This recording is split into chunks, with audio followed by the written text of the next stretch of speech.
回の銃撃事件は大和警部の事件と関係していると。相変わらず困った子だ。Detektif Conan the Movie One Eye Flashback. Gua nggak tahu ini film keberapanya Conan. Yang jelas film terakhir Conan yang gua tonton itu di bioskop, judulnya Dimensional Sniper. Pas masih SMP pula. Udah 11 tahun semenjak terakhir nonton Conan. Gua sendiri sebenarnya ngikutin komik Conan itu gara-gara kakak gua yang punya sederet manganya dari volume 1 sampai 50-an kalau nggak salah. Jadi ya saat nonton ini beberapa karakter udah gua kenal. Bahkan karakter yang perannya kecil sekalipun kayak Makoto pacarnya Sonoko. Ya film Conan kali ini kasusnya ada di dalam kepolisian itu sendiri dan kasusnya membuat salah satu penjahatnya lolos dari hukuman. Korban dari kasus ini merupakan pacarnya salah satu anggota kepolisian. Pacarnya mati, jadinya dia memburu pihak yang menurut dia salah dan seharusnya dihukum. Karena gue udah lama gak nonton atau ikutin perkembangan Conan, jadi memang gue udah lupa-lupa inget. Membuat gue nonton film ini terasa bingung dengan karakter yang banyak.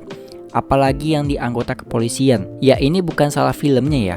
Buat orang yang bener-bener awam atau nggak pernah dengar Conan, pasti bakal bingung mampus sama karakter-karakter di film ini. Bahkan gue akui karakter yang gue tahu aja itu beberapa doang, karena pernah baca dari komik volume 1. Sisanya ya kayak Yamato dan teman-temannya gue kurang familiar, meskipun pernah lihat sekilas di komik. Yang masih gue suka dengan Conan ini selalu di puncak konfliknya. Pas penjahatnya kabur, meskipun harus dikatakan actionnya suka tak masuk logika.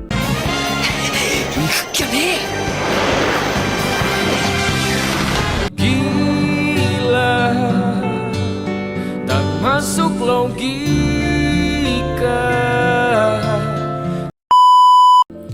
Tapi tetap seru gitu nontonnya. Contohnya aja, si Conan pakai seluncuran bekas bongkahan dinding hancur dan meluncurnya itu lumayan cepet. Padahal jalanannya itu lagi dipenuhi salju. Ya lagi-lagi di luar logika, tapi tetap bisa nikmatin gitu ya dari segi actionnya. Cuman mungkin dari segi cerita, karena dari dulu gue lihat Conan itu dapat kasus selalu dengan warga sipil, bukan kasus dalam kepolisian. Jadi di film ini gue nggak sepenuhnya menikmati, tapi ini bukan sebuah kekurangan ya. Plotnya justru menurut gue bagus karena memperlihatkan bagaimana kinerja kepolisian di Jepang. Meskipun ini di anime ya, tapi menurut gue gambaran kepolisiannya nggak beda jauh dari dunia asli. Kalau kalian belum tahu ya, tinggal di Jepang itu katakan di apartemen, kalau kalian berisik dan ada tetangga yang risih terus telepon polisi, ya polisinya ini bakalan datang gitu. Bahkan hal yang bisa dibilang di Indonesia sepele gitu ya, berisik doang didatengin polisi. Menurut gue bagus gitu, nunjukin mau masalahnya berat kek, enggak kek, ya tetap polisi kerja. Enggak kayak di suatu negara gitu ya di Indo. Nah karena ini kasusnya ada di internal kepolisian, jadi gue suka banget dengan karakter Kogoro tidur yang nunjukin lebih banyak serius dan skill nembaknya yang ternyata sejago itu. By the way Kogoro di sini memang gak tidur, jadi ya diliatin banget skill-skillnya dia gitu. Secara garis besar memang tidak ada yang wow gitu ya dari film Conan ini, tapi tetap bisa dinikmatin terlebih lagi untuk fansnya. Gue sendiri bahkan mau ngikutin Conan lagi kalau itu ceritanya udah to the point ke organisasi hitam.